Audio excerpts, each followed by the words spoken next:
involved with psychedelics? Yeah, I sold my clinic about a year ago. Well, yeah, I had you were 25 multimodality, weren't you? full multidisciplinary clinic, Yeah. and I sold that. I also ran for mayor in my community.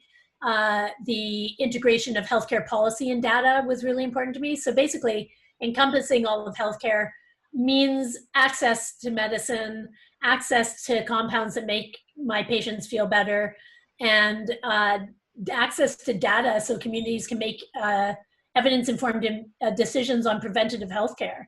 So when you have the data that tells you that your community has pockets of asthma or pockets of diabetes, you can generally look to land use and go, oh, look at, there's a little pocket of drive-through fast food in that area, and there's an increased incidence of diabetes. So all of these things can be accessed by city planners in order to create land use decisions. Well, the same was true for cannabis policy and psychedelics policy. We've legalized cannabis in Canada, but we lost the economic development faction of it by basically shutting down all the community-based economic development in order to have the legal world come in, which was a lot of high-powered, a lot of stock market companies. And I think Australia had the same.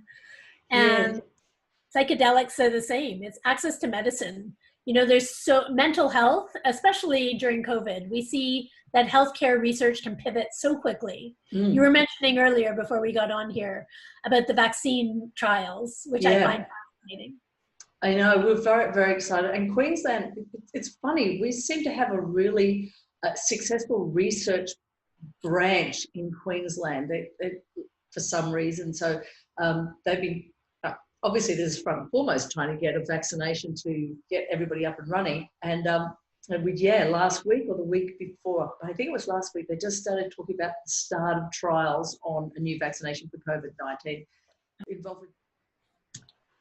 Hey guys, it's Paula Nutting, your musculoskeletal specialist, and I'm here today to interview, actually it's really a chinwag more than anything else, with an amazing friend of mine that I met down in Australia when she was part of the massage and myotherapy conference, talking about scars and adhesions and all things research and valuable. And this is Susan Chapelle, who is from Vancouver. So hey, Sue, how are you? I'm excellent, Paula. It's so beautiful to see you again. Yeah, you too, my friend, you too, in the heat of COVID and everything else. But I hear that you've had a whole change in your what you were doing to what your path now. Give us a little bit of information about, like, how long have you been in the industry and where did you start out from? Oh, geez, you know, I can't even remember not being in this industry. I started very, very early. I'm 52 now. I think I've been working since my early 20s. So it was really interesting. My aunt was one of the first registered massage therapists in Canada. And I didn't even know massage therapy or manual therapy existed as a career until I met a massage therapist while I was climbing, and she was trading her way across the country. And I thought, what an amazing career that was so mobile, and also where you have so much access to be able to do patient education. Yeah, patient education is a big thing, isn't it? A lot of people don't think about it, but it's probably more educating them as to what not to do. Absolutely. Wow, yeah. That's interesting. So you were teaching about scars and stuff the last time we were listening, like the course. What were you running? What were you presenting? I can't remember the actual. So my entire career has been focused on scars and adhesion formation, and that didactic that therapists have about how much it affects the body, how a scar can the words that come out of our mouth often don't match the science. So what happened with me was, as a therapist, I was hearing, you know, it's also working with patients. You have your hands on a patient and you're working with them and you're describing to them everything that's going on. And you're realizing, I am making stuff up. I am literally telling the patient that this scar is affecting their feet and how they can walk, and none of that ended up being true. And so I went into neurobiology really to end up published about 7 papers on the effects of scars and adhesions and on the formation of scars and adhesions. and how manual therapy integrates with that, what we can actually, what we're capable of doing with our hands, and how that can be translated into patient care on the table. How much can we make changes to scars? Because you'll see these Facebook forums, and some of them are saying you can't make any change whatsoever to scars, and then you'll hear other people saying, yes, there's whole courses in scar work. That is the most, there's courses and everything. You know, I've always thought, you know, if I could find a reasonable partner, I would develop pine cone therapy, where I would leave my pine cones out in the moonlight and they would charge, and then I would sell sets of pine cones, and then I'd develop a 7-step program and sell my weekend courses and become registered and sell CED credits in pine cone therapy. That is the route that I should have taken instead of science, because science is not well funded, and also our therapists aren't generally reading white papers on the mechanisms of the action that they're doing. They are reading blogs and online forums instead. Yeah, yeah. It's hard for therapists to understand the qualitative and quantitative studies and how to find good research. How do you find what can a therapist who's kind of wants to know about research, what do they type in the search engine that they're not swallowed by volumes of stuff that's crap? You know, being swallowed by crap, I think that is the crux of our entire industry. You know, you spoke about what is possible with scars and adhesions, and what therapists believe as opposed to what is the actual reality. And you know, when we put our hands on patients, you can palpate differences. You can palpate differences in inflammatory response. You can feel boggy areas. But we never extend to the point of understanding what chemical milieu is underneath the tissue, and how nociceptors, which measure pain, respond to the milieu of chemicals that happen when we have impact injury or surgical injuries. And basically, knowing that you can affect a scar in a very small range of time, from the time it happens to the 6 to 12 hours where adhesion formation starts to happen as well. Wow. Okay. So, and yeah, that adhesion formation is it happens so quickly, and you can have adhesions that have no therapeutic meaning whatsoever. They don't cause any pain. They may attach 2 pieces of tissue together, but don't cause any mobility challenges. And then you can have tiny little pieces of adhesion that can cause horrendous pain and be artifacts of surgery, but be really incredibly affecting people's activities of daily living. Okay, wow. How early is too early to be working on scars? Like surgical scars, say. Yeah, so surgical scars I don't find as much meaning in, because scarring, understanding the difference between a scar and an adhesion is the first thing that has to happen. So a scar is 2 tissues that are normally together, coming apart and then healing together. They normally don't cause, if scars caused a lot of issues, and in some people we know they do, but in the majority of people, we'd be a mess if we were walking around where our scars constantly cause pain. Normally, scars should be left alone to heal, and then mobilized once they've fully formed. Any disruption in that, or mobilizing around the scar to reduce inflammatory effect. I like to think of scars, I'll talk about scars and adhesions, is really just understanding that in our lives, we are a series of inflammatory versus non-inflammatory incidences. Yeah, we are. So controlling that level of anti-inflammatory versus pro-inflammatory cytokines and milieu is really what manual therapy does. Yeah, wow.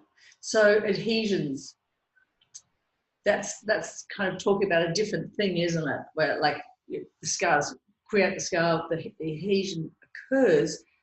So how do we know if one is creating a lot of pain? Like it might just be a little nick or a cut, or you've done something at the arm and the whole arm is affected with neural complaints or myofascial pain concepts.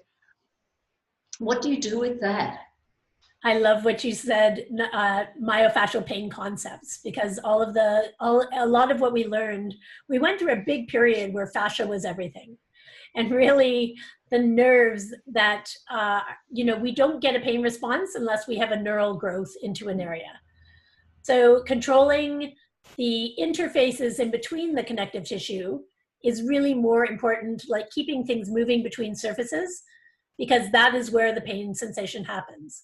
Yep. And excuse me, COVID. I know, I say that too. Understanding that inflammatory processes that press on nerves or occupy space tend to cause referring pain. So if you have a sensory nerve up here and you have a cut and a nick and a ton of inflammation, and that inflammation impinges on the sensory nerves, that's when you get the radiating pain. And then you work locally and hopefully remove the compression. But then it's a discussion of, okay, you're working locally, you're going to introduce inflammatory process again. Is that going to clean up the area, or are you going to make more scar tissue? And so it's such a fine balance because whereas I used to dig at every tissue and pull at it all the time, which is great for separating adhesions, but really understanding the timing of everything. And, is that person in a pro-inflammatory response because it just happened, where you just want to mobilize and make sure the tissue doesn't stick together, as opposed to this is a chronic thing where you do want to pull and recreate an inflammatory response in order to prevent neural integration into that area. Yeah, wow, there's so much to unpack in that. We could be talking about that for weeks, because therapists don't understand treating scar at all. And I've always spoken to therapists that when we're teaching is that you need to create, if we create an active inflammation by our work, it's creating the response for healing. So that deep tissue, like, those people with the elbow and aggressive fast, like intuitively that feels wrong. Yes. So at a cellular level, that's got to be, there's got to be your body saying, can you not do that? Like do nurturing inflammation.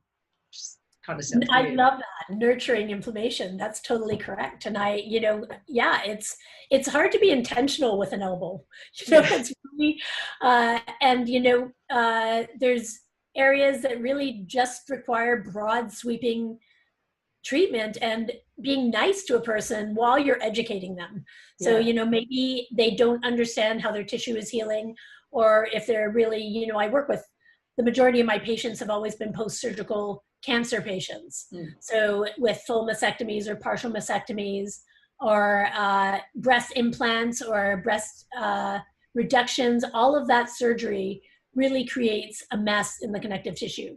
And it also, with all that cutting and moving of tissue or implants, you can get a lot of neural processes happening and radiating pain, lymph bundles being removed, understanding the type of tissue you're working with as well, whether it be ligaments, tendons, muscles, nerve, or connective tissue. It's all really, every piece of that tissue has different healing responses.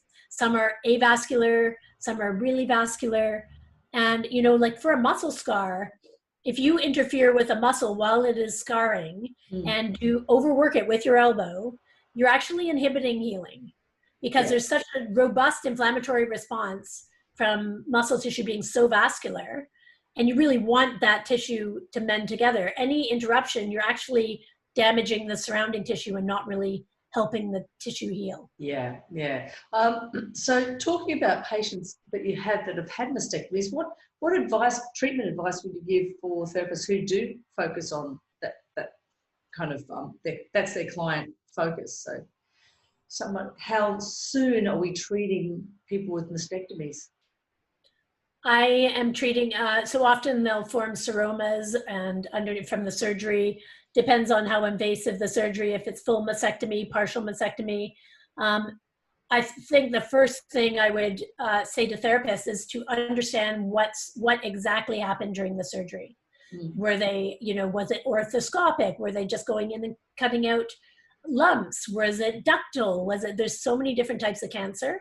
Yeah. So really being informed as much as possible, being in touch with the surgeon that did the work so that they know that they're working with a manual therapist. Yeah. And then very gentle mobility, ensuring that they are not fearful and keeping their arm by their side. So many cancer patients end up not moving their arm after they've had lymph bundles removed. I'm not sure in North America, we're still taking out lymph bundles and Europe, no, not so much.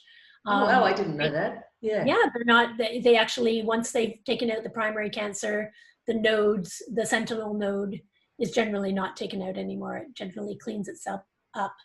Yeah. But patients that do get those surgeries, if they need radiotherapy afterwards, that's another insult to the tissue that creates this massive inflammatory response. And it's life-saving techniques. You really do need to keep the area mobilized so that the radiotherapy can work, but also so that the tissue can heal properly. Yeah. Okay. So for people that are listening to this that may have a client that's just a patient that's undergone lumpectomy or partial mastectomy, etc., that might be just like speak to their doctor to make sure that there's a good referral pathway and consent. But also just to get them passive, like we do passive range of movement for them. Yeah. Yeah, even gentle shoulder mobilizations, but where you're stabilizing everything and just moving the head of the humerus a little bit in the capsule so that any adhesions that are happening can be mobile. Yeah, yeah. But yeah, passive range of motion is essential. And I love the fact that you're talking about capsular work too, because we see so much capsular adhesions, and you don't think that something is, even though it's breast, humerus is still going to make a difference, and even clavicular movement, trying to just get the SC and AC joints mobile, and diaphragmatic work. So. Yes, diaphragmatic work, absolutely. Teaching proper breathing, I think, is such an essential piece that so many, we get into the rubbing part and we forget about the rest of the systems. Working with organs as well, just, even if it's just intestinal mobility in the floret and mobilizing the floret. Caution if they're going through chemotherapy. Chemotherapy is a neuropathic, it will cause neuropathic inflammatory response. Okay. So people will get numb feet and numb hands. Working the hands and feet is really important to help dispel some of that chemotherapy. You definitely need the chemotherapy to be systemic, but some of the neuropathies can be prevented through mobilization. Well, okay, so just by massage therapy, so massage therapists here again, think about that you could be doing massage on hands and feet, and that could start as early as in hospital. Absolutely. Even when they're taped, when I have clients that are still taped and still with their surgical scars, I am still working the tissues. I'm wearing gloves as to not, you have really, introducing infection is really, prevention of that is essential, wearing gloves when you're working with that tissue. But I'm still getting them to move their tissue around and mobilize their tissue, because that is when, if you think about the time frame of 6 to 12 hours of that adhesion formation, I mean, it's so fast. And when you look in a microscope and you're like, you cannot believe the amount of inflammatory mediators that enter the tissue. And then you think about the fibrinogen cascade that's all happening in that time, laying in and converting things to fatty adhesions and to fibrin instead of lysing the fibrin. Yeah, okay. Bringing in macrophages and increasing mobility in the area really brings in different cells that do lyse the fibrin and bring tissue back to normalization. So that's probably the biggest tip: mobility. Yeah. Stasis bad, movement good. If I could plaster one thing on my clinic wall, that's what it would be. What'd you say? Stasis bad? Yeah, movement good, stasis bad. Yeah, no, I think we should all be whacking that on. That sounds really so interesting.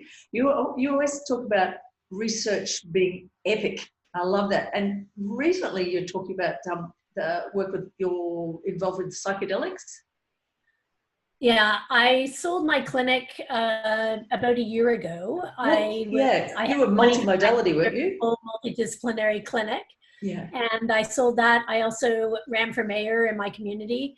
the integration of healthcare policy and data was really important to me. So basically, encompassing all of healthcare means access to medicine, access to compounds that make my patients feel better, and access to data so communities can make evidence-informed decisions on preventative healthcare. So when you have the data that tells you that your community has pockets of asthma or pockets of diabetes, you can generally look to land use and go, oh, look at, there's a little pocket of drive-through fast food in that area, and there's an increased incidence of diabetes. So all of these things can be accessed by city planners in order to create land use decisions. Well, the same was true for cannabis policy and psychedelics policy. We've legalized cannabis in Canada, but we lost the economic development faction of it by basically shutting down all the community-based economic development in order to have the legal world come in, which was a lot of high-powered, a lot of stock market companies. And I think Australia had the same. And Yeah. Psychedelics are the same. It's access to medicine. You know, there's so mental health, especially during COVID, we see that healthcare research can pivot so quickly. You were mentioning earlier before we got on here about the vaccine trials, which I find fascinating. I know, we're very, very excited. And Queensland, it's funny, we seem to have a really successful research branch in Queensland for some reason. So they've been, obviously this is front and foremost trying to get a vaccination to get everybody up and running. And last week or the week before, I think it was last week, they just started talking about the start of trials on a new vaccination for COVID-19. Oh my gosh, amazing. Yeah. And you see that pivot. It's like funding research. You know, when you want something to be solved, then the whole world is focused on it. Yeah. And it gets done.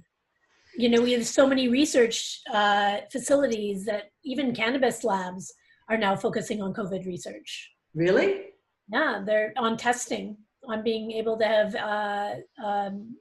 antivirals and actual testing to ensure, because we still don't, in the States you can buy testing from everywhere, and in Canada it's not accessible. Isn't that interesting? We are doing a little bit with the cannabis, but it's not really high-end. In Australia, we're more involved in alcohol than marijuana. It's like a bit of a so it's been a little bit taboo getting it into Australia as a form of medical treatment. It's really quite tricky to get that in. Talk to me about psychedelics, how's it, I'm going to rephrase this. The medical marijuanas work really well for cancer and for cancer pain management. What other avenues has that been used for? So cannabis is really interesting because it legalized here and had no mechanism of use. So people really didn't understand. Cannabis research had been stunted since the war on drugs propaganda started in the 60s. And the research on full compound, they've had synthetics they got out to cancer patients and they didn't work at all. And cancer patients found that using the full compound, the medicinal plant, was actually effective for nausea and their symptoms. So now basically everybody here can consume cannabis legally, but patients have very little understanding of the mechanism. And psychedelics are the complete opposite. We clearly understand the mechanism. We know about their safety profile.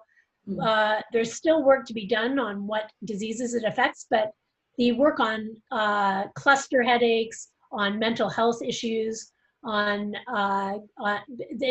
anti-inflammatory, on microbiome, there's so much research. There's over 264 studies, clinical studies going on right now. And that's not to discount the 3 decades worth of research that has already happened in psychedelics. Wow, that's amazing. For me, I wasn't sure whether, like when you talk about the symptoms for cancer, that sounds almost like the symptoms of the chemotherapy.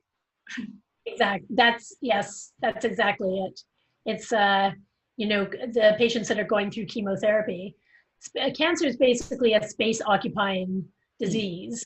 where you have masses that infiltrate and end up pinching on nerves and cutting off blood supply, and eventually lead to, when you have a mass amount of these tumors that are space occupying, eventually cut off all your systems. Yeah.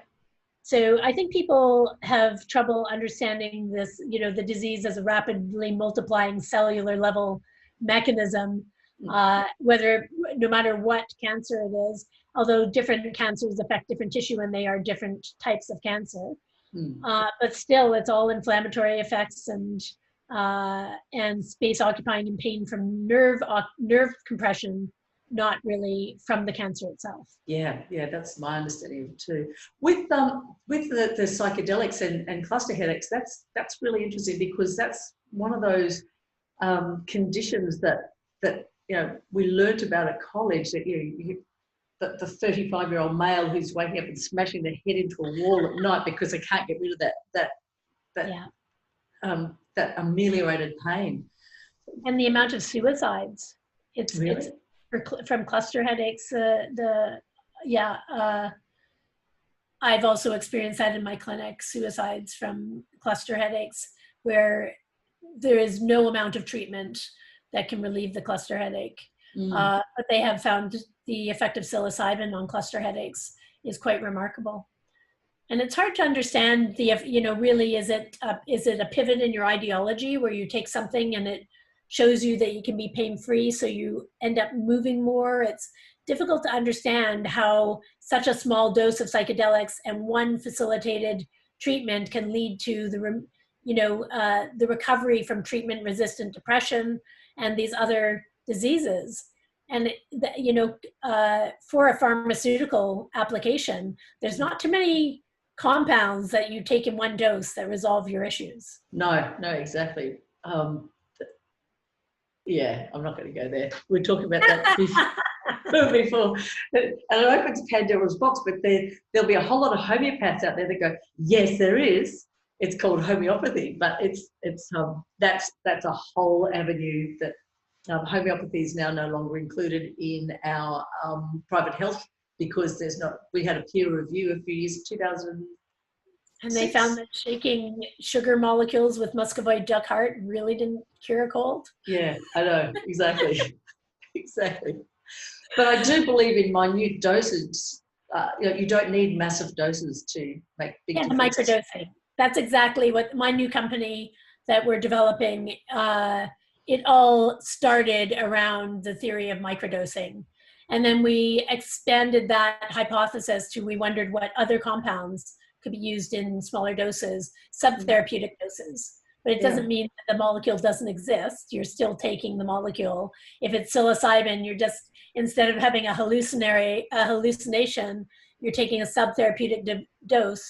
And if you know that psilocybin increases plasticity and neural development, perhaps, and this is still to be tested in clinical trials because we know very little about microdosing still, it may be, if you take it in subtherapeutic doses, that it just is enough to brighten your mood and change your mind, and not enough to make you see lizard people.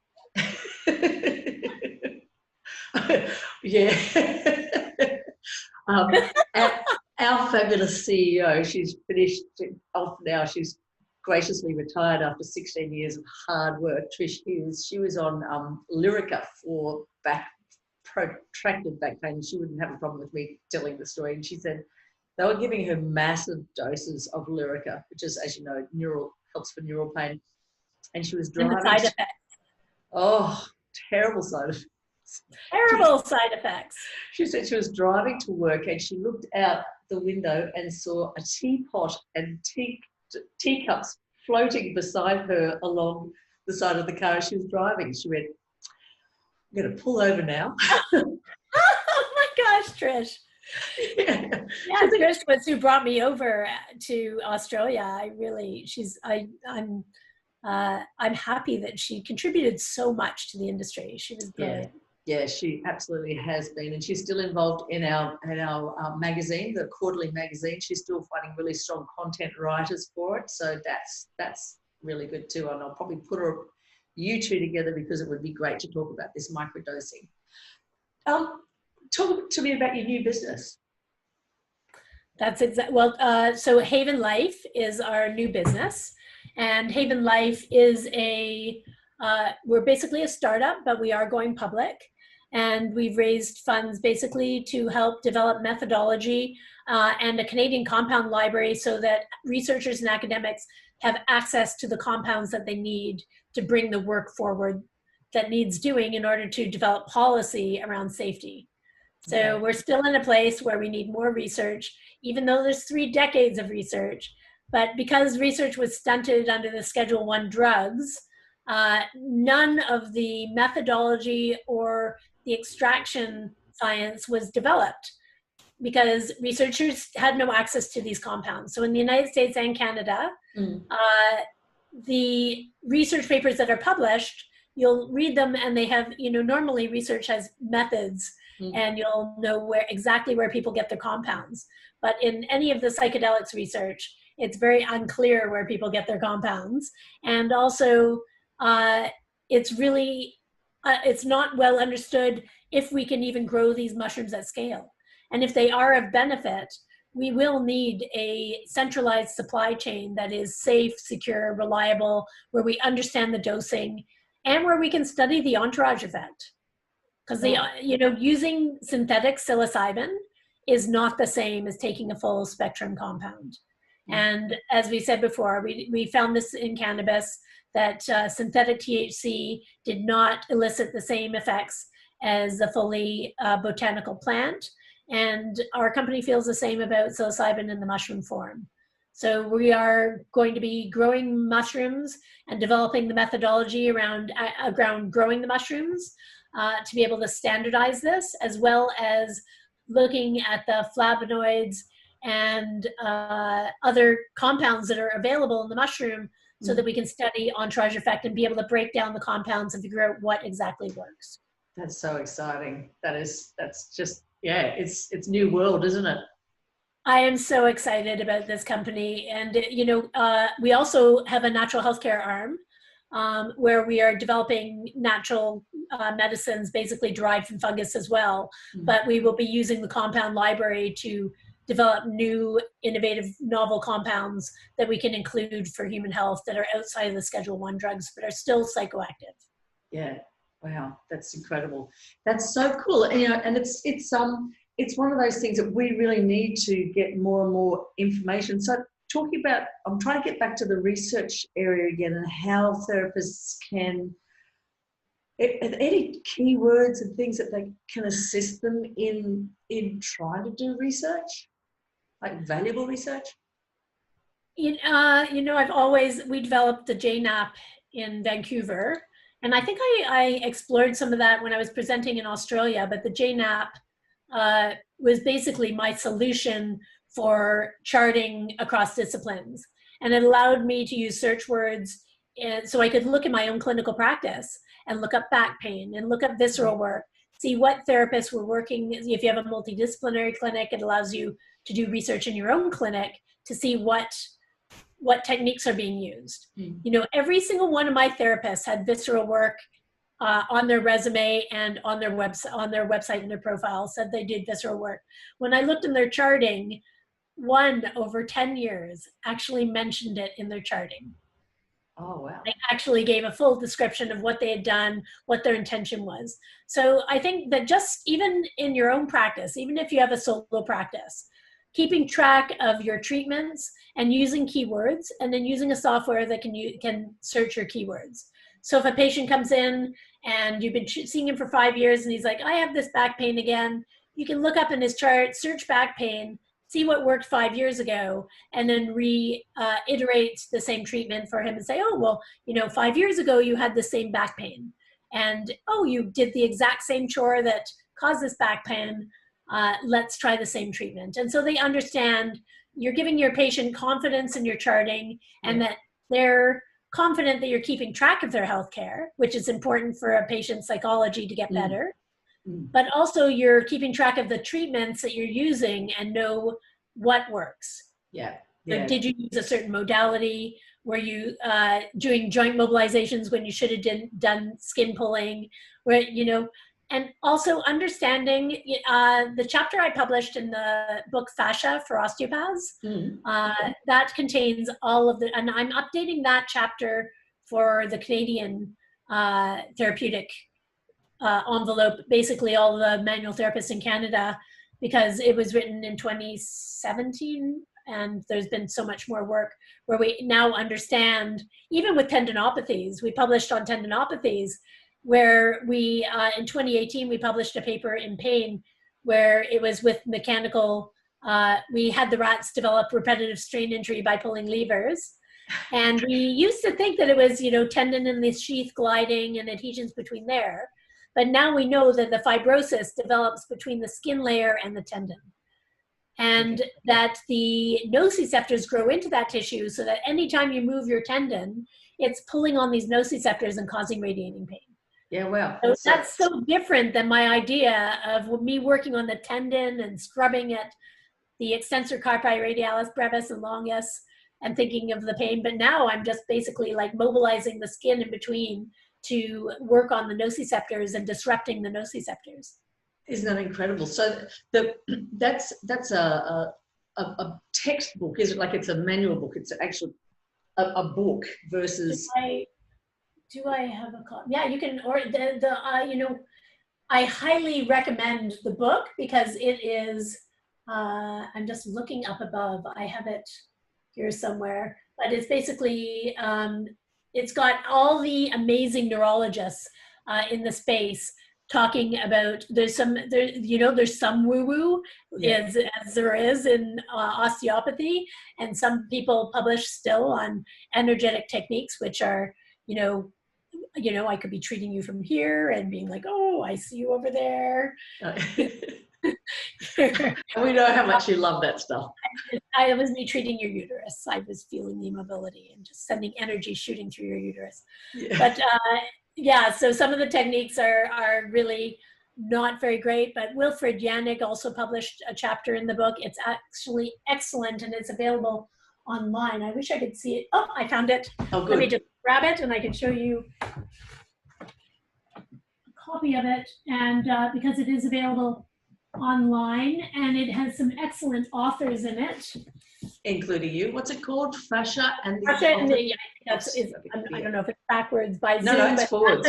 Osteopathic by Torsten Liam and Tolsti and yeah, Anthony Chilo, Pablo Tosi, all these editors, basically agglomerated researchers from across the world who wrote chapters on fascia in the peripheral nervous system.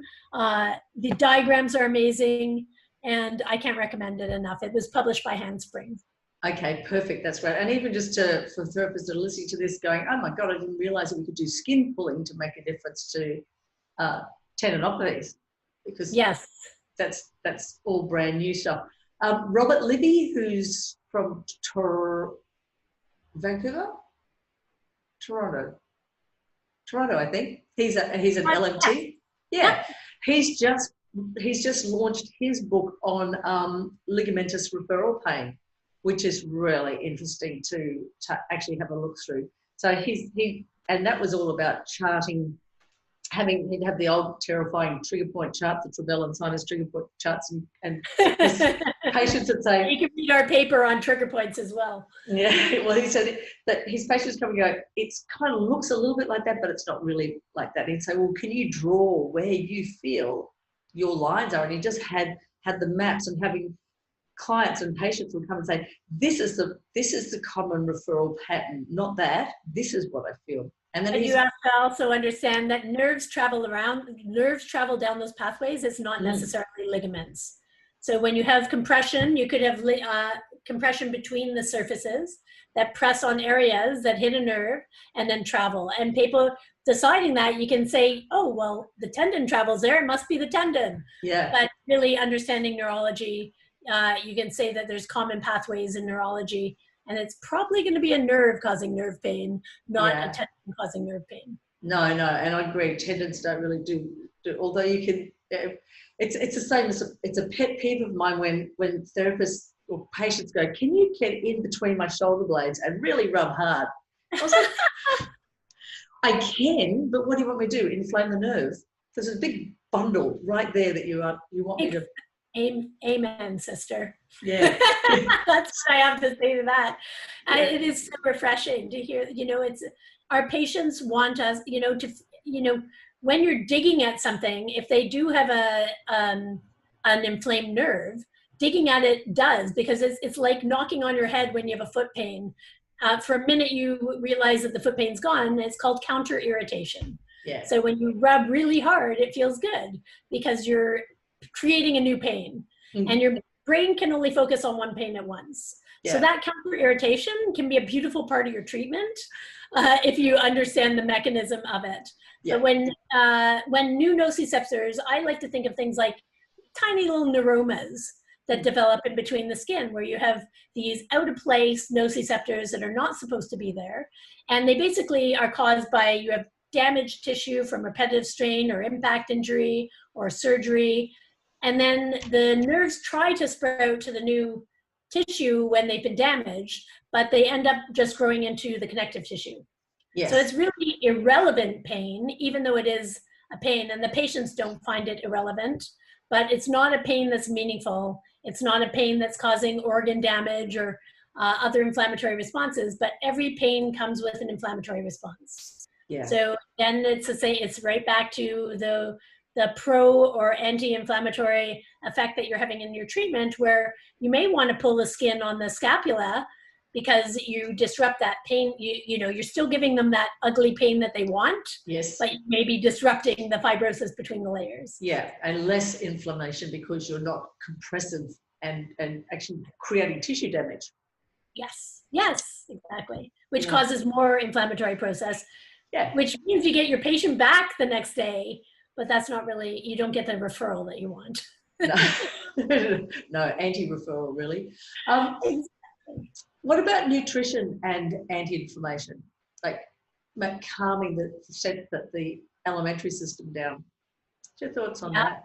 Absolutely. Nutrition is such a big part of just basically homeostasis, is maintaining your homeostasis. And so many people have different reactions to different food, where some people don't feel like they have any reaction to gluten, and other people have massive reactions to gluten. Or it could be just the combination of eating crappy food and not exercising. Yeah. So, you must find it remarkable that there's so many studies now going on that exercise is good and eating well is amazing for you. Don't eat lots of red meat because it's inflammatory. David Seaman is an amazing resource for that. He would be somebody that's amazing to speak to on nutrition. I constantly refer to his website, and it's called deflame.com, and he's a PhD nutritionist. And he's written quite a bit, very extensively, on anti-inflammatory diet and the different effects of grains, whether they're husked or not husked. Mm-hmm. I find his work fascinating, and he's done a lot of white paper publication to support his website. Yeah, well, I will. David Seaman, S-C-I-M-E-N, I think, is it? S-E-A, yeah. I can... yeah, chuck me that link when we're done, and I'll grab him. There's another fellow, Brian, that I'm going to contact, who has written it. He's another Canadian. There's a lot of clever Canadians up there, I'm finding, who's written a book on the placebo effect in touch therapy. That's amazing. Yeah, I call it the meaning response. It is actually called the meaning response. Okay. The placebo effect, but I use that. I really do use that all the time. Yeah, I completely agree. It's one of those things. It's the same as that. Talk about nutrition and inflammation. Just if you're sitting down with a nourishing meal and eat it full of stress and anxiety and rush, it's not going to be absorbed at the same capacity as if you're sitting down with quietly eating and chewing with a bit more intent and like more relaxed state. So, we're supposed to be chewing our food. We don't do that. So, well, you can't chew McDonald's. Sorry, McDonald's. Even just the stress of eating on the run and shoving food in your mouth. Food is supposed to be intentional. Mm. And, you can say that a lot about a lot of things in life, is that if you're doing things that give you stress, your system is going to be creating inflammatory mediators. Mm. And stress causes inflammation. Yeah. So living your meditation is, there's so many different meditation apps. I use one that's called Wake Up. Okay. Sam Harris. Have you ever heard of Sam Harris? No, it's going in there too, into the chat. Yep. He's a neurologist. He's a neuroscientist, and he's been researching meditation and in basically evidence-informed wellness based on neuroscience. And he developed this app, and it's basically everyday meditations that are quite evidence informed for those people that just can't manage to relieve their monkey minds because there's so much going on, and don't like the woo-woo of the Om and the ancient meditations, but want something that's actually evidence informed. I know so many people out there, Trish Hughes, that cannot get rid of monkey mind. She's always said, I can't do meditation. I have another great friend of mine, Tracy, who does not get out of her head. So that whole concept of that's a load of woo-woo or not is a great avenue for someone who goes, Om is not woo-woo to me. And if Om is woo-woo to me, I've got another great source that I know can help me to reduce my inflammation, increase my quality of my day, and help me just be a more productive human being. Absolutely. For me, I struggled the same way. And really,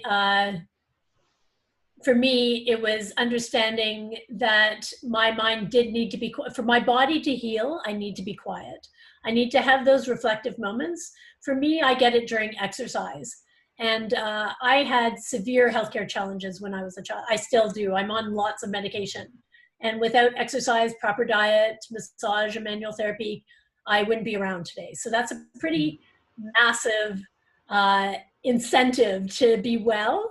But for me, it was really difficult because I'm, when you have a life-threatening illness and you have to be medicated to quiet your mind and not always be thinking about the future that you may not get to, having an app that can actually interest you enough to sit down for a few minutes.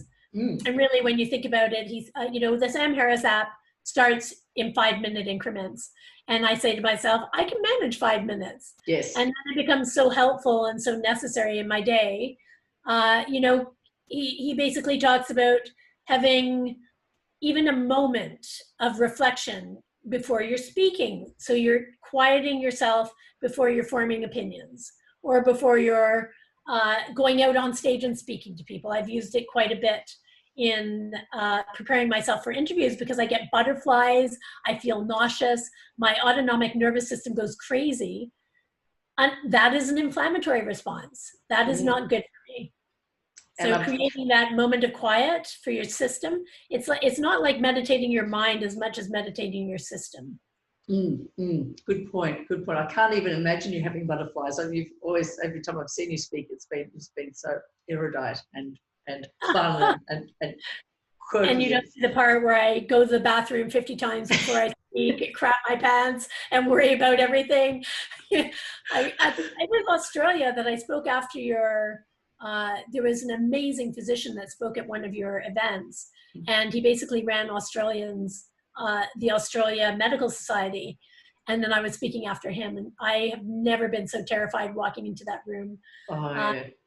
I wish I had the techniques that I had now to quiet myself. Yeah. So I'll put those links, like we've got them down here, but I'll also put these when this will be in the YouTube and available, so you'll be able to jump onto those links down there for those people who would like to get some health care. And meditating the mind, quieting down the mind, is the same as if you're doing squats for thousands of squats a day, the muscle's going to fatigue. It's the same as the brain. Unless you can turn the poor thing off, it naturally fatigues. Give it a little bit of space. Yeah, think about all those neurotransmitters and serotonin and all the dopamine that's dumping all the time when you're constantly flitting from one thought to another. Mm. And it's, you know, it's the same with our injuries as well. Our, you know, our mind is constantly reprocessing the pain back to body work. It's, you know, for us as therapists to be able to disrupt that signal of negativity and association with the pain and being like, you know what, this is what is going on in your arm. Really understanding and be able to communicate well to your patients on what is going on in their system so that they can, instead of taking it as a global, I am in pain, I cannot lift my coffee cup. That's probably the biggest tragedy in life, is not being able to lift your coffee cup. Yeah. Really thinking I'm never going to use my patients. I've treated a lot of musicians as well, and you know, they go right to I'm never going to use my hand again.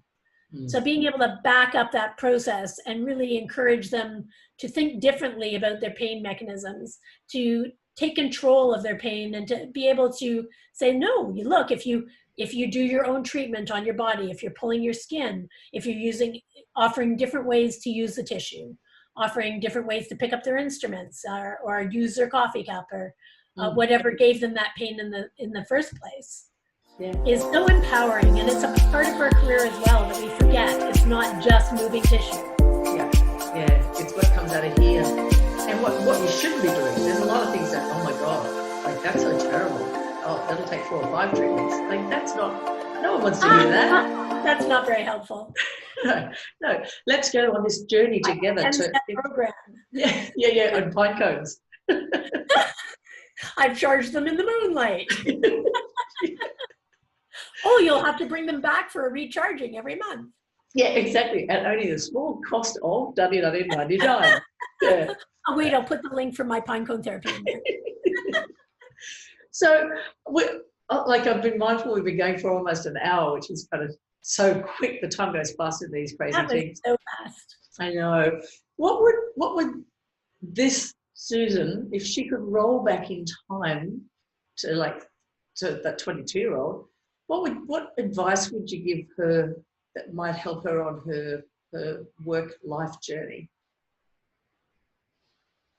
You know, I would love to say I would do things differently, but I really have enjoyed, you know, first of all, the illness that I had, having this extra time that I never thought I would have. My healthcare was I was supposed to pass at 21. So every moment to me has been a gem, and the pathway that I've gone down to be an advocate for health, because I think that it is important to advocate. There it is. There's that gem. Yeah. Advocate for what you require in life, is having a voice in the systems that bother you and making sure that you're an advocate for your patients. And not just your patients, but the system that your patients are in. So that means working at all levels. So if you're seeing cancer patients, being involved in their care at upper levels, with their physicians, with their chemotherapy doctors, with their surgeons, and just ensuring that you're a part of the conversation that makes sure that your patients receive the best care possible. Yeah, beautiful. And staying informed as well. Yeah. I wish I read more if I could have read more white papers, I think I've made up for it now, but I could have read more white papers, written more books, and changed more global healthcare systems. Yeah. We wouldn't be in the mess we are in today. Yes, so only small goals. I could do more work. From the workaholic. Yeah. Wow. Susan, it's been an absolute cracker, as always. I love spending time with and next time you are in Australia, or next time I'm over in Canada, we're going to catch up and do this live, like in person. It's been lovely speaking with you again. It's so great to see you, and Australia is lucky to have you as a therapist over there. Yeah, thank you so much. And I'm going to try to get any links that will be helpful for the therapist with any of the stuff that you're producing, so that they might be able to either assist or get some of your pearls of wisdom to work with in their treatment. So yeah, thank you for dropping that into there right now for me. But, and my papers will be available on my website, which is susanchapelle.com. Thank you. Okay, so we'll definitely add all that to the links below when I pop this onto Facebook and Insta and Twitter and and on my webpage. There's a Excellent. psychedelic company as well. Oh, thank you. Having Life. Having Life. What a great name. Excellent. Susan, thank you so much again. Great to see you, Paula. I look forward to chatting with you soon. Perfect. Hey guys, thanks for sticking around to the end of the video. I really appreciate it. What you could do is you could hit the subscribe button if you haven't already. When you're ready to take the next step, why don't you click the link below and get into more information about my mentorship program, and I'll see you on the other side.